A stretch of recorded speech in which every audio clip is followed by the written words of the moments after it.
compassion when my soul's in need. I find compassion for friends and enemies. My own compassion is where my spirit breathes.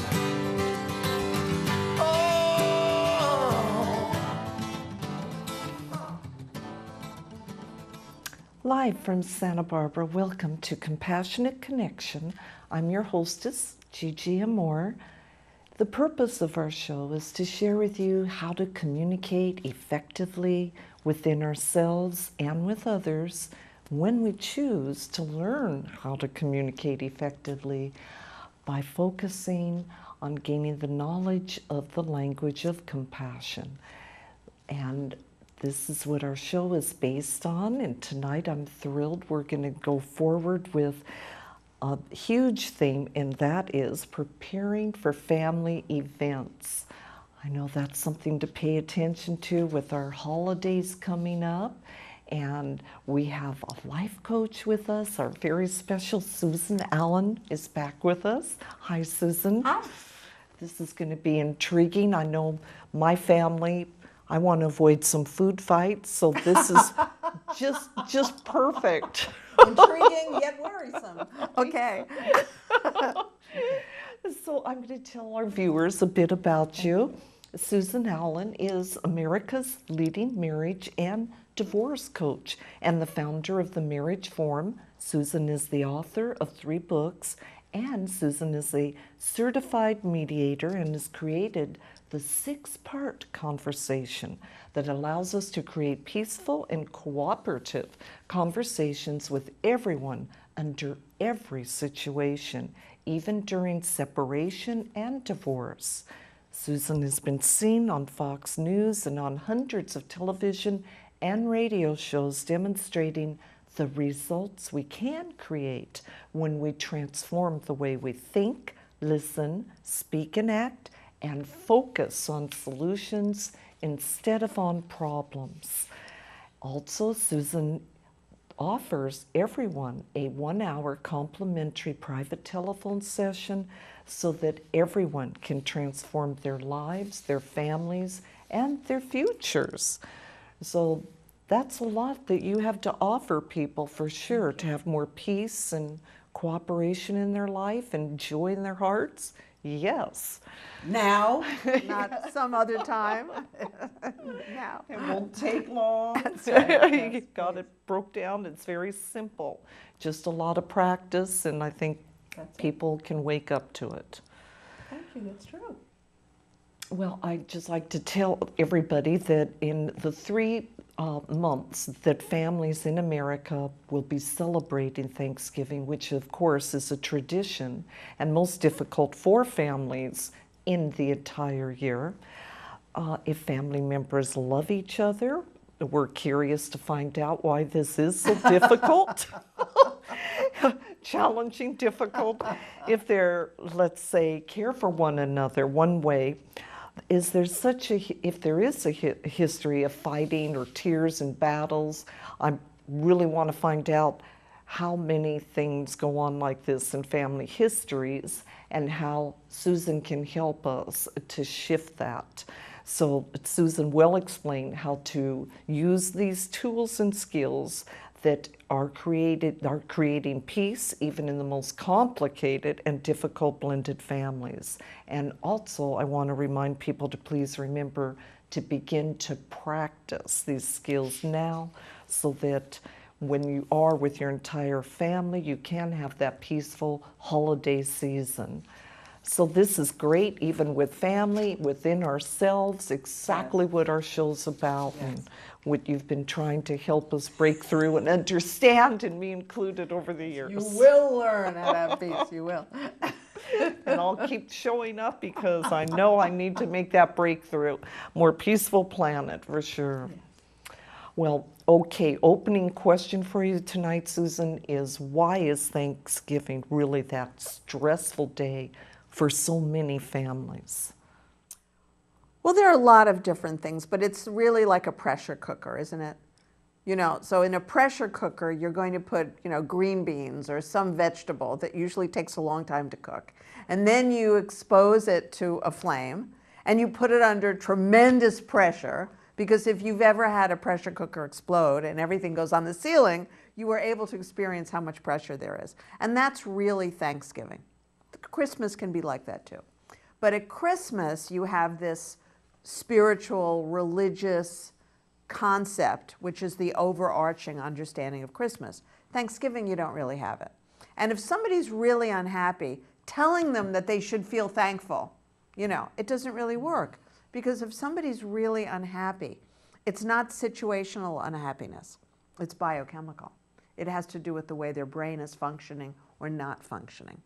So you can't tell somebody who's deeply unhappy to be happy and expect that they're going to be able to do that. And I know that as I've worked on myself all these decades, I've gotten more and more grateful, and you have too. Absolutely. You know, we feel more and more grateful. Maybe we have less and less, but we're feeling more and more grateful, right? When you think about what you had when you were in your 20s or 30s, but no gratitude, you know, and now here we are. It's very interesting. So the key problem is if you're with people who are happy and who experience gratitude, Thanksgiving is a wonderful day. If your family is made up of the other kind of people, then at least one of you, and I mean you, need to have some skills. Beautifully said. I attended an event where I made a request with family members to go around the table and at least give one reason that they are thankful or something they're grateful for that perhaps happened throughout the year. I wouldn't want to say throughout this night. Right. But right. yeah. And did that- they were willing to? Yes. So I really love that. lovely. One of your little tricks.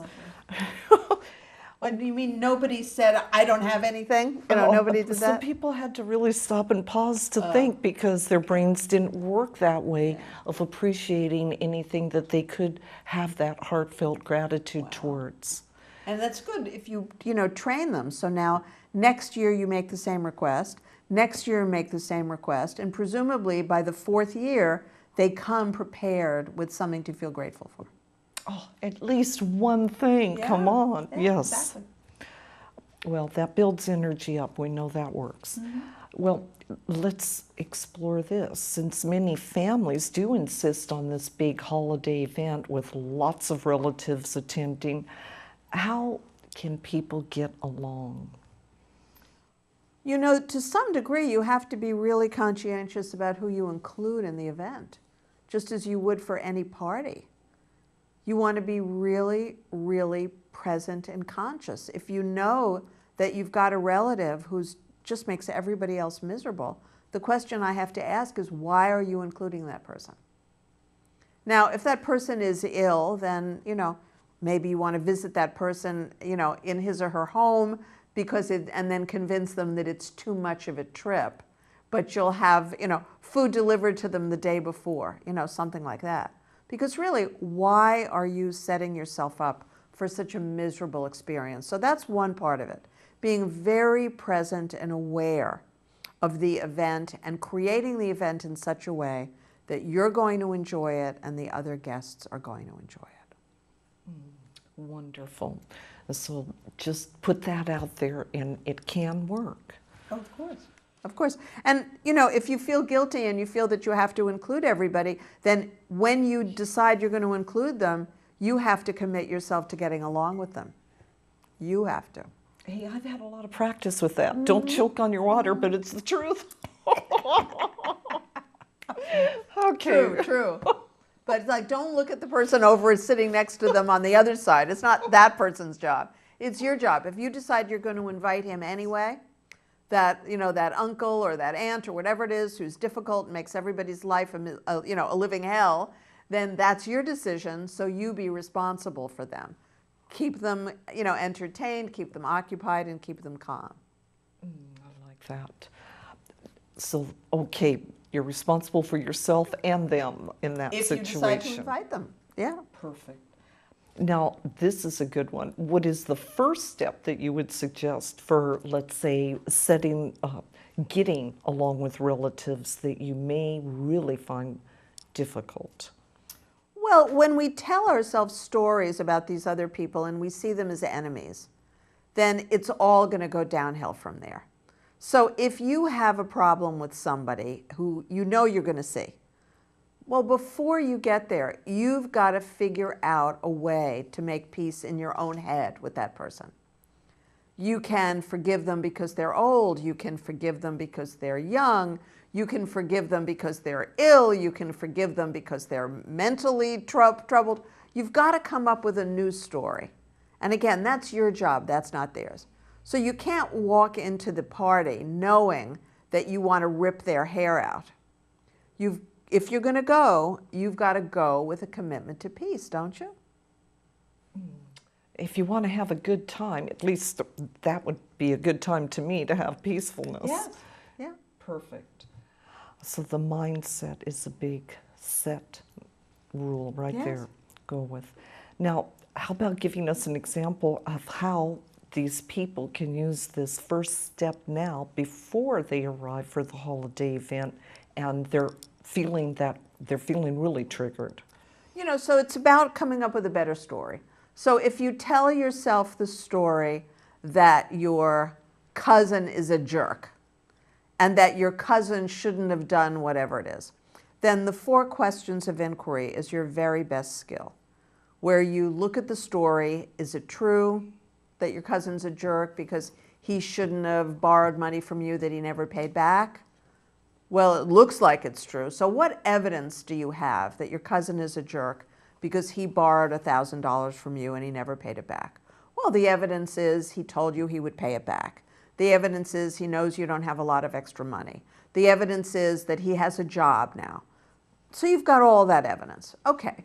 Question, number 3, how do you feel when you tell yourself this story about your cousin? Well, you feel furious, you feel angry, you feel disgusted, you feel hopeless, all of that. How would you feel if you no longer believed that that story were true? Well, you'd feel better, you'd feel more peaceful. Well, the bottom line is, if this is a relative, the odds are that there's something about this cousin that other people in the family would have said to you, you lent him money, are you nuts? What were you thinking? So usually it's that you just didn't look at the whole picture. You didn't look at all the facts, or you didn't research the facts, or you didn't get a document. If you're going to give your cousin an interest-free loan, that doesn't mean that you can't get a letter that's notarized that says you're giving him an interest-free loan and that he's expected to pay X dollars by a certain date and X dollars by another date. So the bottom line is you've got to turn the story around. My cousin is a jerk because he didn't pay back the loan. And the truth is I made a mistake because I never had a clear agreement with my cousin. So that's fine. Now, not at Thanksgiving, but a couple of days afterwards, if you get along with your cousin at Thanksgiving, now you're setting everything in motion. Give him a call a couple of days later. Ask if he's willing to talk to you. Make a real agreement.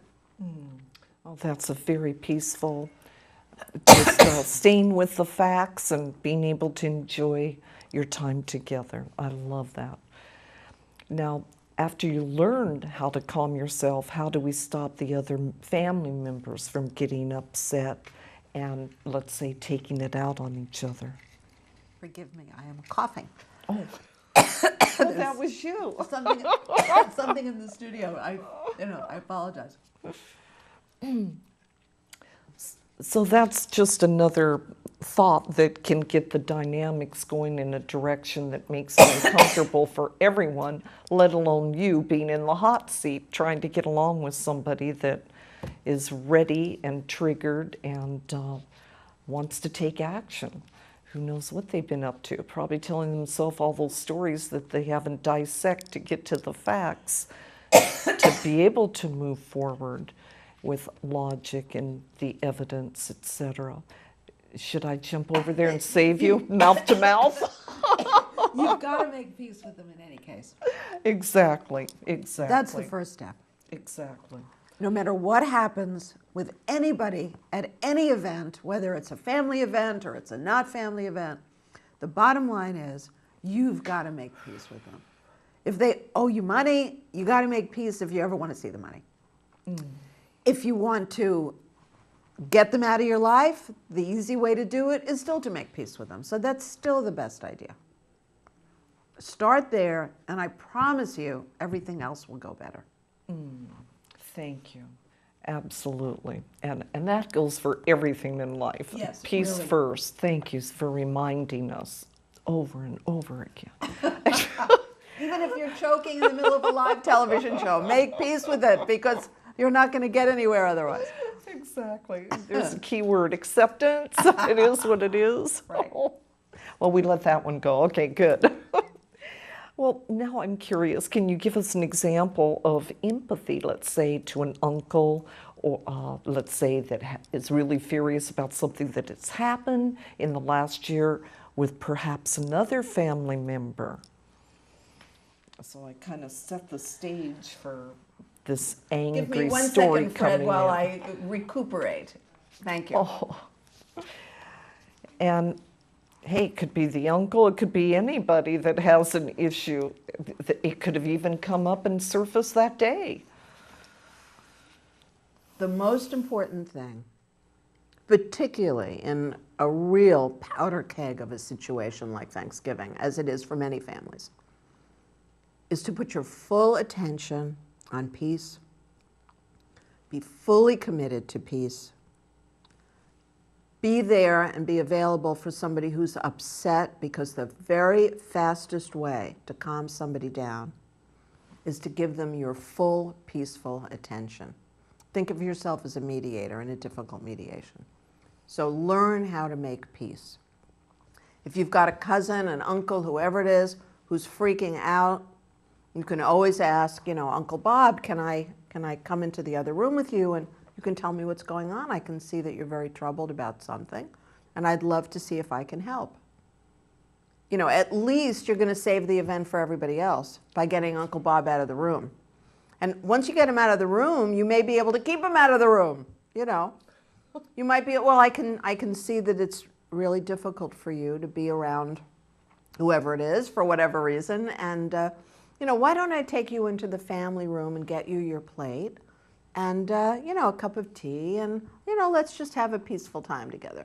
So, if you really want to make peace, that means you're committed to peace no matter what, and you may be willing to give it up, because the event is not going to keep happening in a lovely way if you've got this uncle who's freaking out anyway. Well, somebody's going to have to deal with him. Absolutely. So avoid the food flight, Yes. so to speak. Yeah, get them out of there. Yeah. Because usually if somebody's really upset, ignoring them doesn't work. We'd like to. And sometimes we ignore them, but we roll our eyes, which I have to tell you is the least effective strategy. So please don't, think that by ignoring them and making faces or turning your back, none of that's going to create peace. You have to actually look at them more intently with a sweet and peaceful look on your face if you want to have a chance of impacting what they're going through. Very clear. That's a great way to go. Now, I'm curious about this as well. All of these questions. What part does alcohol really play in stressful whole family events? It can be like a Molotov cocktail, So you're thinking of other kind of cocktails, and I'm talking about the cocktail that's a weapon, So it depends. If you've got someone in the family who has a problem with alcohol and they drink, they can pick fight with people, either a verbal fight or even a physical fight. They can have a whole drama unfold within minutes. So you have to be very, very aware of that. Now, people who are not allergic to alcohol, who don't, have a problem with alcohol, they'll have a glass of wine, a couple of glasses of wine, and everybody's more relaxed. But you have to be aware of your guests, because that's not always the case. So be very vigilant as a host or as a hostess of who the people are who are coming and what may be, the problems they have. Once again, yes, be aware, be alert. It's your house. No.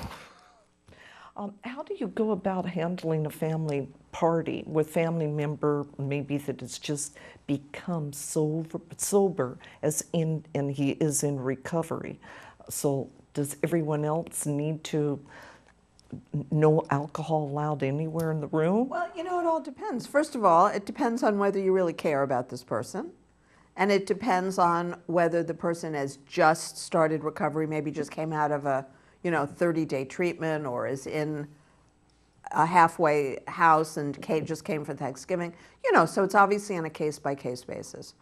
But it's unusual to have a whole family giving up, any wine just because one family member has a problem with alcohol. But if this is someone you really love, I mean, goodness, if you were Robert Downey's family, Robert Downey Jr.'s family, and you knew what he'd been through, or Lindsay Lohan's family, and you knew what she'd been through, I would imagine in those cases it would be common sense that there would be no alcohol served.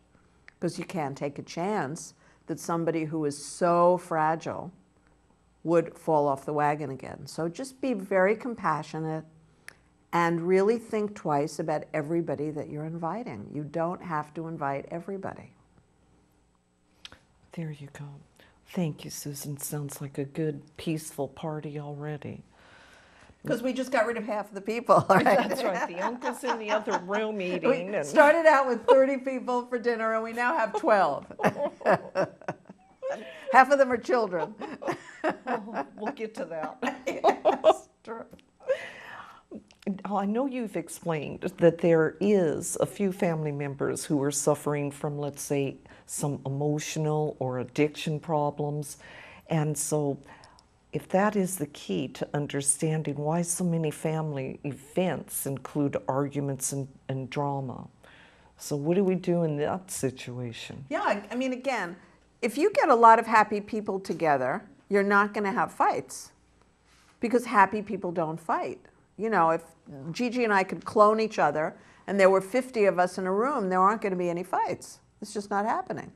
But if you've got someone who has an emotional problem and or an addiction issue, then you have to be very careful because a lot of people who are living on the edge find that they get very angry or they get very sad. I mean, to me, sad is not quite as unpleasant as angry.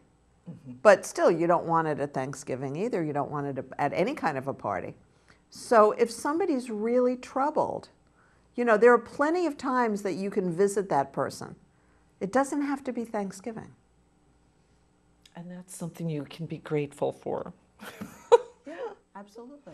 Peaceful ones. A lot of Thanksgiving problems come because people are not paying attention. They're not, awake at the wheel. And they wonder why, by inviting all these troubled people, it would end up being a disastrous event. It will be a disastrous event if you're not paying attention to who you've invited into your home. Regardless of our expectations. Yeah, I mean, if you want to do something nice for somebody who's a deeply troubled person and has nowhere else to go, deliver Thanksgiving to them. Because what are you doing? I mean, we know that there are plenty of dangers we would never bring into our home. Somebody who's violent, somebody who's armed, somebody who's, on all sorts of crazy drugs, heroin and, speed and all that. You would never invite those people into your home. And yet you have relatives like that. And you invite them into your home. So that is the crux of this message today. Be very careful of the choices you make and the expectations you have that you're going to like the results. If you care about someone, help them get sober. If you care about someone, deliver food to them, let them enjoy the food alone, and not put the rest of your family at risk. Excellent. I appreciate hearing that. Is it possible to tell relatives how you really feel and have them really hear you? If they're, within a certain range of happy and peaceful, sure. And, assuming you're not going to all gang up on somebody. We all think that you should, whatever that might be, So if there's something that you want to sell somebody, you have to learn, again, part 3 of the 6-part conversation is self-expression. Speaking about your feelings and needs. Thank you, Fred. Speaking about your feelings and needs in a peaceful and respectful and motivating way. You know, I just want to let you know that I love this pecan pie more than anything that I've ever had. And gosh, maybe next year you'd bring 2 of them. Because I tell you the truth, last year all I thought about was that I wanted to take a piece home. Now that's a pretty innocuous example, but it is a way of asking for what you want. And that's really what it means when you say that you want people to hear you. Because you want them to do something, right? You don't want them to just hear you. You want it to have an impact and you want it to make a difference. And usually there's something you want as a result. So that clarity is so important. And you have to be clear before you talk. So what is it that you want? What's the message you want to deliver? What is the result you want to create? What is the listener's needs? How are you going to motivate the listener? Well, once again, those are the facts and they work. We know that. Now, I know that when you are speaking, let's say, to a relative at the Thanksgiving dinner, what can you say that will really work and also keep the peace? Well, saying sweet, motivating things is what we're talking about. So, you know, the best way to motivate people is to talk about what they find interesting. You know, this is not a date. It's a family Thanksgiving dinner. So it's not about people knowing you and knowing what's really important to you and all that. This is your family. They must know it by now, don't you think? So if you want to make the peace and if you want to keep the peace, then be aware of what you say. That's why, you know, people commonly don't talk about religion or politics. Because if you're going to talk about religion or politics at a group event, normally you're going to find people who disagree with you. So you just avoid. So talk about things that people find interesting and prepare yourself in advance. If you want to be successful in any kind of a social environment, think of interesting things that you can talk about before you get out of the car and arrive. You know, so if you have a friend whose hobby is something, see what you can find out about that. But if you go to Thanksgiving, you know who these people are. So you know what's important, you know what they do for a living, you know what their hobbies are, you know what their point of view is, you know where they live, you know all that. So come with some interesting things to talk about. I love that, Susan. Thank you for bringing out that compassionate connection, especially with your relatives. That is Even awesome. with, Oh, yes. Perfect. Okay, let's explore this. What about handling a family member who's looking for a fight? And how do you really go about creating peace when someone is, let's say, either drunk or they're just in the mood to fight? Well, if you have mastered empathy, you will be able to calm somebody down. Unless they're violent and they've got a dangerous weapon, you will be able 100% of the time to calm that person down. And if they're dangerous and have a weapon, you would still be able to calm them down a number of times. You know, the odds would still be very good. But I don't want you to take that on. That's when you get a professional, a police officer.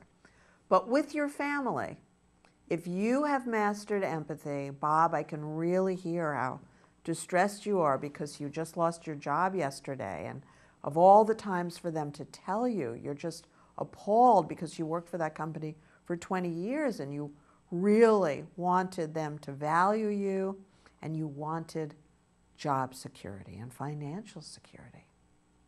Is that right? And so then Bob would very quickly go from fury to grief and fear because that's what's underneath it. And then, you know, well, Bob, you know, I'm sure we can work something out. I'm sure, you know, we all know a lot of people here. I'm sure somebody here will be able to figure out at least a job interview that you can get in the next week, you know. And if you need help applying for, you know, unemployment, let's talk about that, you know, that kind of thing. So calming somebody down by acknowledging what he's feeling and needing, letting him calm down, and then talk about potential strategies. Absolutely. Thank you. And those are the skills that we need to practice all the time. And then in those moments, we have them available. yes. Now, is there a way that you would suggest to us that we can steer these conversations towards something pleasant if you want to, of course, avoid a fight? Well, yeah, you said, in fact, when we were talking, you know, if you're at a family member's house, there are always photo albums. You can always pull out the photo albums. You can always, you know, look at videos. You can always look at all sorts of things and focus on the good news. If there are children in the family, children have milestones of some sort. If there are older people, they have milestones. So if you focus on that, then you're going to be bringing the conversation around to something enjoyable. Happy memories, whatever Yes. it takes. Exactly. Those moments that you, The those last moments you vacation. had. That's right. Yeah. Yeah, there you go. Now, during family holidays, there is often a jockeying for position, and people argue about what to bring and whose house to meet for the celebration. So how can we avoid, what can be done about that? Well, let them do it at their house. That's the smart move. You know it and I know it. And if for some reason, you know, you're the only one with a house that's big enough and you're willing to do it at your house, then, you know, be cooperative. You know, if somebody's ego is going to be satisfied by bringing certain things, be cooperative. If someone is, you know, just really insecure and doesn't feel that they could bring certain things, be cooperative. And, you know, the key to being the hostess, which I've certainly been enough times in my life, is never assume that anybody is absolutely bringing what they said they'd bring. And at Thanksgiving, it's even more serious. And I have a friend who you know as well, and she was very upset at her birthday some years ago because somebody promised to make some special dish. I don't remember what it was. And she was counting on that dish as being part of what the rest of us were going to eat for dinner. And then that friend got sick and didn't tell her until the very day, etc. So, you know, my strategy is I always have much too much food if you come to my house, because no matter what you've all said you're bringing, I'm always making sure that there's enough. And certainly if it's Thanksgiving, I'm going to make sure that I have all the important basics. And then so what? If somebody wants to bring another green bean casserole, great. Or if somebody wants to bring another kind of potatoes, fine. You know, and there's no such thing as too many pies, right? So just be responsible. That way, no matter what other people do or don't do, you're not going to be upset. There you go. Think things through, pre-prepare mentally in every other direction. Yeah, and then have a lot of friends over the next day. Oh yeah, share the food. That's a good Yes. idea. Well, you're going to have all this, you know, in my universe, you're going to have all this extra food. You know, one Christmas I had 2 parties. You know, I had a party one day and a party the next day because I knew I would have all this food left over. That's a good idea too. I like that. Or send everyone home with a little something, Yes, right? that's true. Well, thank you for your information and helping us with more peace in our world. We're going to now take a moment and go into a clip. This will be with Reverend Bernard Goodman, and this is going to be very enticing, dementiality. So we're going to explore this. Please enjoy. This is incredible stuff. This is all new to me, what they're giving me here now. Incredible stuff. And you guys are all part of this future. This is the future of planet Earth. And you guys are part of that in whatever dimensionality you'll be in at any given time. Also, in case we didn't mention this already, also, when you're asleep and not asleep, you're going to be led into different dimensionalities, different dimensions of light, where you're going to get to experience incredible, these are their words, sensations of inputness that will come into you from these different dimensions. And you're going to be connected to these different dimensions, and things that are going to be happening with you, through you, from you, with you, will be coming from these dimensions. So what you're going to be doing basically is taking planet Earth into a new dimensionality, and there are millions of you all over the world going to be doing this. Some of you are already doing this. And as your strands, your DNA strands, get added to, and there are some people right now have 22 strands of DNA, and they're plucking them like on a harp And it's incredible the vibration that I get to see of each DNA strand vibrating. This is going to be happening with you guys. And what that's going to do is going to allow you to feel more. Your senses are going to be heightened. You're one of those. And maybe hyping too, I don't know. And you're going to start experiencing other worlds within you and around you. You're going to start seeing things you've never seen before that you can't see with the naked eye or with the closed eye. You know, if you wear clothes on your eye, I don't know. But anyway, and you're going to be giving fourth and fifth eye instead of the third eye, because the third eye will only reach a certain distance. The fourth eye reaches farther, and the fifth eye reaches all the way out. And so some of you will be getting that kind of insertion in you, by the way. And some of you will be getting extra brains. So you only have one brain now, which is very kindergarten-ish. And so some of you will be getting second and third brains, which are connected to that which is beyond planet Earth. There are some people in the room who already have second and third brains, but I'm not telling who, because it's secret. But there's a lot of secret stuff going on with you guys that nobody else knows about, and that's because it's part of the protection built in to each of you. Like Allison.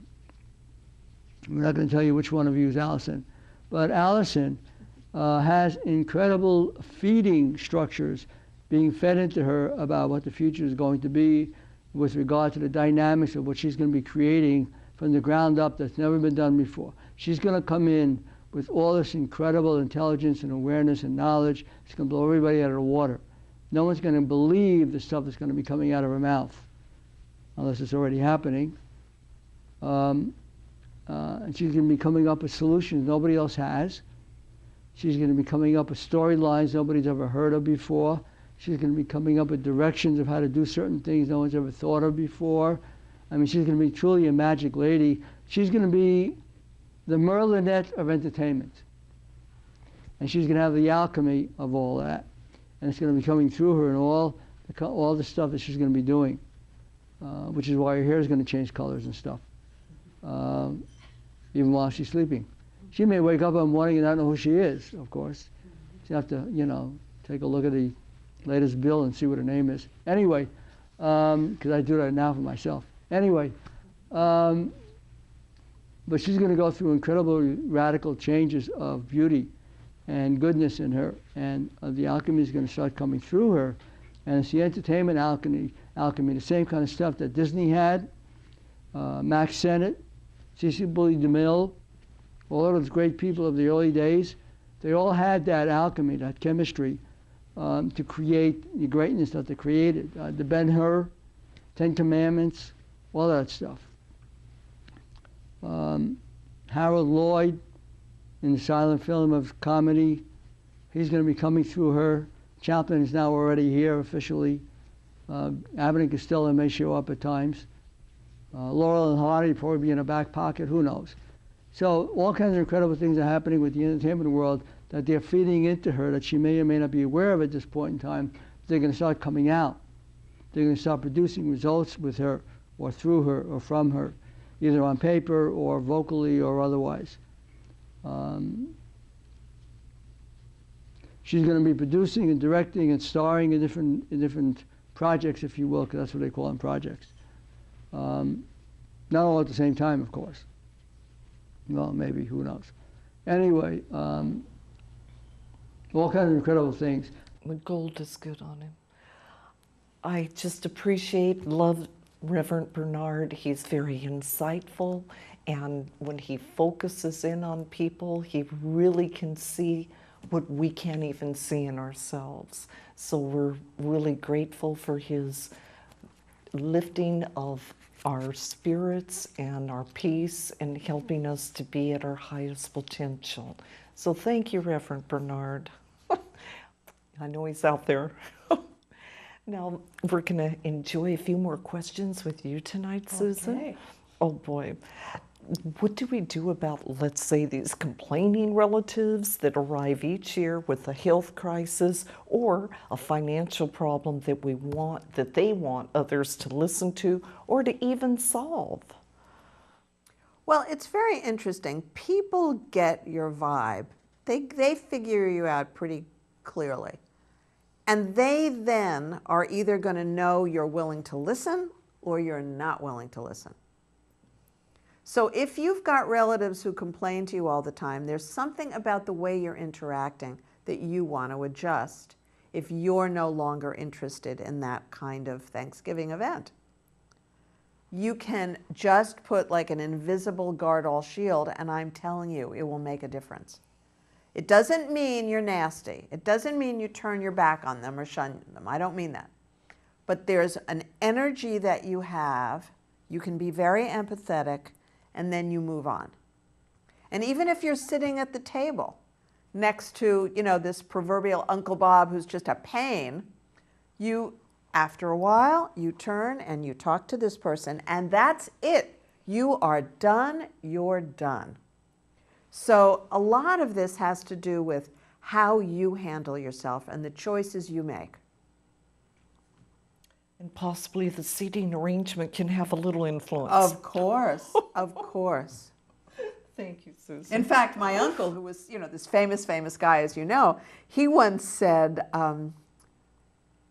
about a former boyfriend who was a guy who designs and builds race car engines. So he's a brilliant guy. But my uncle said, after we talked about Ralph Lauren's cars, because my uncle was one of Ralph Lauren's best friends, so after we talked about Ralph Lauren's cars, he said, Susan, I didn't know what else to say. I said, I understand completely. Neither do I. And we all have those relatives. That's right, it's done. Overload. Okay, so I have a great question. It sounds as if I know that if so many families really need family mediation during the holidays, what is the secret that you do in a family mediation? And share with us how that works. The key to mediation is at least one person has to be committed to peace. So that's going to mean some level of cooperation. So I've done a lot of family mediations, a lot of them. And they are always successful because I don't do it unless at least one of you is committed to peace. Now, peace may be that you're committed to your family member getting clean and sober. Or you may be committed to your family member, your child usually, getting a job. Or you may be committed, if it's a marital mediation, you may be committed to your spouse becoming monogamous or deciding to separate and divorce. So one of you has to be committed to peace. And that's the same thing here. So if there are two family members who really don't get along, if there's a war going on and they keep coming, if for one reason or another they keep coming and they don't know how to behave, then you've got to be the one who creates peace, and don't wait till Thanksgiving. Do it a month before. I know, Jane, that you're coming to Thanksgiving, and I know that the last time you saw Barbara, it was really upsetting for you because of blah, blah, blah. And it's really important to you that Barbara and you agree about blah, blah, blah. And I'm just wondering how I can help because, Thanksgiving's around the corner. Then you listen to one of them and you find out what the problem is. Then you have the same separate conversation with the other family member. And, I teach people how to mediate their problems all the time. Thank you. And that's another solution for getting that peace. Get pre-programmed for it. Absolutely. There's no way that you're going to successfully enter a war zone and suddenly pull peace out of a hat. If you look what's going on around the world, look at Ukraine and Russia today, and they just started the peace talks. I mean, it's difficult, it's complicated, you need skills. Everywhere, driving to the studio. That's right. You need lots of skills. Now, one of the interesting things about parties is that I know that some people, they really do love to help in the kitchen, and some people won't even allow you to cross the threshold. So could you explain why this is? Yeah, and the most important thing is if somebody wants help, well, normally you go to someone's house, you ask, may I help? May I clear the table? And if somebody says no, then the answer is no. Because I've had people who want to help in a way that doesn't help, or they don't want to listen to requests, and that's not helping. You know, helping is if you say to your hostess, you know, may I clear the dishes? And if she says no, then you say, okay, just would you like me to help wash or dry? And if she says no, then you say, okay, well, just let me know if there's something that I can do, because I'd love to help. And stay in your seat. If somebody says yes, then again, yes doesn't mean it's suddenly your kitchen and you're taking over. Yes means, great, what would you like me to do? What would be the most helpful? And that's the way you operate in life. Absolutely. I like that. Thank you, Susan. That's very helpful. I'll remember that one. And now we're going to explore. I know that you've suggested a few options to allow us to make that peace in a difficult family environment. Why do you why do you think so many people keep showing up at these parties if they're so unpleasant? Well, I have this wonderful quote. So this quote is from Richard Bach, who most of us haven't heard anything from in like 20 years, but he was such a popular author. And he said, "The bond that links your true family is not one of blood, but of respect and joy in each other's life." So if you think about that, if that's the standard that you use to assess whether somebody is truly a family member or not, then you ask the question, who do you care about? And who cares about you? Because if it's a one-way street, that's not a whole lot of fun. So as you contemplate who you're going to spend the holidays with, you want it to be a mutually satisfying experience. Otherwise, isn't it an addiction? I mean, if somebody drinks and gets sick, and somebody drinks and gets sick, and they drink and get sick, and they drink and get sick, we call that an addiction, and we stop doing it, right? If somebody eats food that contains gluten and they feel exhausted and depressed, and they eat gluten, they feel exhausted and depressed, we call that an addiction. If somebody eats seafood and they break out in hives or a rash, we call that an allergy. So if those are the kinds of experiences you have when you're with your biological family, you might want to rethink it. You can be the peacemaker, you can make it better, but at the end of the day, don't let yourself feel resentful, because nobody benefits if you feel resentful. I like that. Yeah. So it's got to be real. We got to really pay attention to giving people the credit and holding the peace. I love that. Now, what can we do in this situation when we're the host, and if there are parents who do not train their children to behave at a party? How do we solve that nightmare? Well, then you have to take over, and you make sure you've got a children's table, and you make sure that the children's table is far enough away from your table so that you're not disturbed by all the noise. And you make sure that you've already decided what adult is going to volunteer to sit at the children's table, even if it's someone who you're paying as a babysitter, you know, because you don't want to ruin Thanksgiving, right? So if you already know that people have children who are not well behaved, and if they're young children, how well behaved could they be? They're still not going to be able to sit at a table for 2 hours. They're still going to need to run around. So you have to make those arrangements because you're the hostess. I like that. Yes. Just put them in their separate area. It'll go Bob over there. Everything's going to work out. And then let them all go play in whatever room they're all going to play afterwards. You know, they don't have to sit there, and they can have their dessert later. Good behavior. Now, I wonder if you'll give us an example of an argument at a family party between parents and children, and what somebody that's observing this, what can we do about that? Well, there are a couple of ways you can handle it. I mean, if you see, heaven forbid, if you see a parent who's being really harsh to a child and you're really concerned about it, that's one story. If you see a parent who's not being very considerate and is having a loud conversation with their child in the middle of the dining room or the living room where everybody else is, then as the hostess, of course, you can walk over and say, now, John, I know that you want to talk to Bobby and work this out, so come with me and I'll let you go into one of the other rooms. And you don't give them a choice.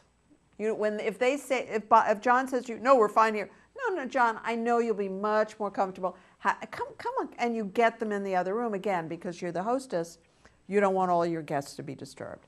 Now, if it's a situation where there's something going on that's really a concern, then you as the hostess, or if there is someone who is more competent to handle it, you walk over to the person who you believe is more competent and ask if they'll volunteer to handle it. And then you let them handle it. But in any case, it's about getting those two people with the family mediator out of the room and into a private and quiet place. Nice. It's sounding like a bitter party every question we go through. Thank you. Good. Now, if family parties are really so excruciating,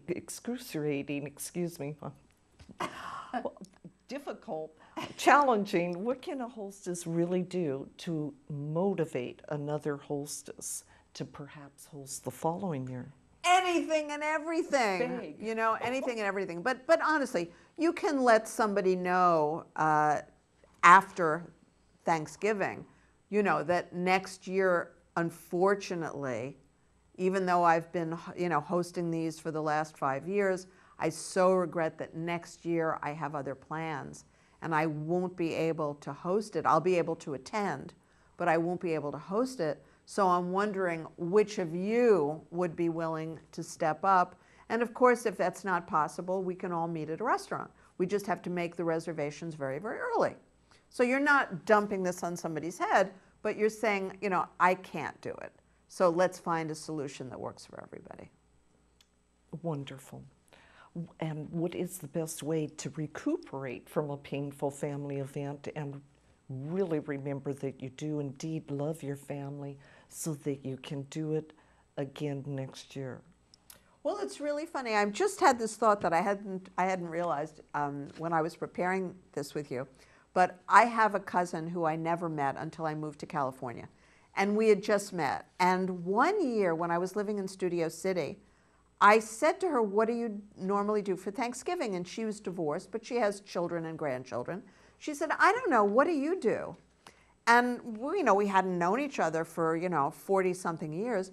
I said, I was thinking of just having a really quiet Thanksgiving, just cooking for my husband and myself, and I'd love to have you if you feel like coming, but I can't have like 15 people. I can't do all that, but I'm a really good cook and it will be lovely. If you'd like to come, I'd love to have you. And I don't know what she said to everybody else, but she just dumped them all and came to my house. Oh. And it was so great. We had a lovely time. We had an absolutely lovely time. It was just 3 of us. And we had a fabulous, dinner. It was fantastic. And then another year I just said, why don't we all go out? And I made a reservation at a terrific restaurant, again in Studio City. And we had a fabulous meal, and I didn't do anything except pay. That was it. So it was great, yeah. You have so many options. There you go.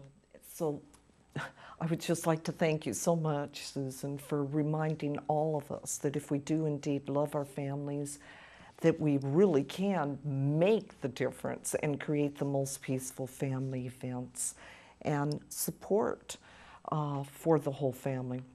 I'm hopeful for everyone that is watching this show who does need some help with their family. I'm sure you're out there. Please go ahead and contact Susan. She'll offer you a complimentary 1-hour telephone consultation.